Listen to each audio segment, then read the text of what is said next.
আসসালামু আলাইকুম রহমতুল্লাহ। আশা করি সবাই ভালো আছেন। আজকে গুরুত্বপূর্ণ একটি বিষয় নিয়ে আলোচনা করতে যাচ্ছি। তো প্রথমে আমরা অলরেডি বুঝে ফেলছি যে আসলে আমি কী নিয়ে আলোচনা করব। আমার প্রজেক্টে ছাদের সেন্টারিং শেষ হয়েছে এবং আমার ছাদ লেভেলিংয়ের কাজ চলমান রয়েছে। তো এখানে গুরুত্বপূর্ণ কিছু বিষয় আছে যে আমরা কিভাবে এগুলা করে থাকি, আবার কেন করতে হয়। তো প্রথমে আমরা আমাদের 25 মিলি অথবা 30 মিলি এই জাতীয় কোনো বার দিয়ে আমরা নির্দিষ্ট করে লেবেল বানিয়ে নেব, অর্থাৎ এর গায়ে লাল টেপ দিয়ে লেবেলিং করে চিহ্ন করে নিতে হবে। কারণ আমাদের ছাদে বিভিন্ন ধরনের বিম থাকে, যেমন আমার প্রজেক্টে 2 ধরনের বিম আছে, সে অনুযায়ী ওই বারের গায়ে 2টি বিমের জন্য মাপ এবং একটি ছাদের জন্য মেজারমেন্ট নিতে হবে।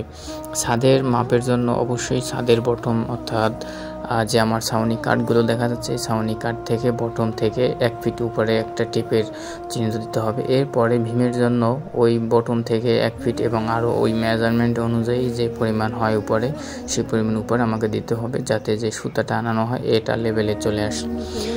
দ্বিতীয় যে বিষয় আছে, দ্বিতীয় বিষয়টা হচ্ছে যে সাদা সুতা নিতে হবে, যে সুতার মাধ্যমে আমরা এক কলাম থেকে অপর কলাম ক্রস করে তারপরে আমরা সুতা টানাবো, অর্থাৎ টেপের মাথা এবং অপর কলাম টেপের মাথা সুতার মাধ্যমে আমরা সোজা করে টানাবো। এরপরে নিচে কিছু লোক থাকবে যারা বাঁশকে যেটাকে জাম বলা হয় অথবা শক্ত করবে অথবা তারা লুজ দেবে।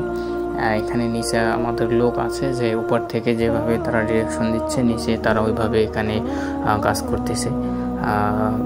যেখানে ঢিল দেওয়া দরকার সেখানে তারা ঢিল দিচ্ছে, যেখানে জ্যাম দেওয়া দরকার সেখানে তারা জাম দিচ্ছে।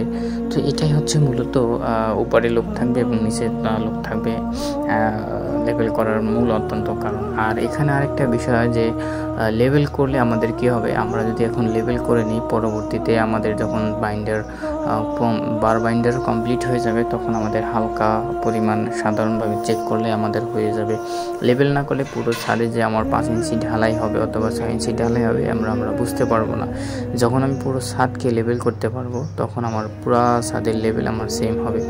এই যে দেখুন এখানে আমার যে বারের কথা বলা হয়েছে 25 mm অথবা 30 mm, সেখানে সে অনুযায়ী লেভেল করে নিচ্ছে। এদিকে ক্রস করে সুতা টানিয়ে সুন্দর করে লেভেল করে নিচ্ছে। তো এটাই হচ্ছে আসলে মূল বিষয়, যাতে ছাদ ঢালাইয়ের পূর্বে আমার কোনো প্রবলেম না হয়। তো আশা করি সবাই ভালো থাকবেন, সুস্থ থাকবেন। আসসালামু আলাইকুম রহমতুল্লাহ।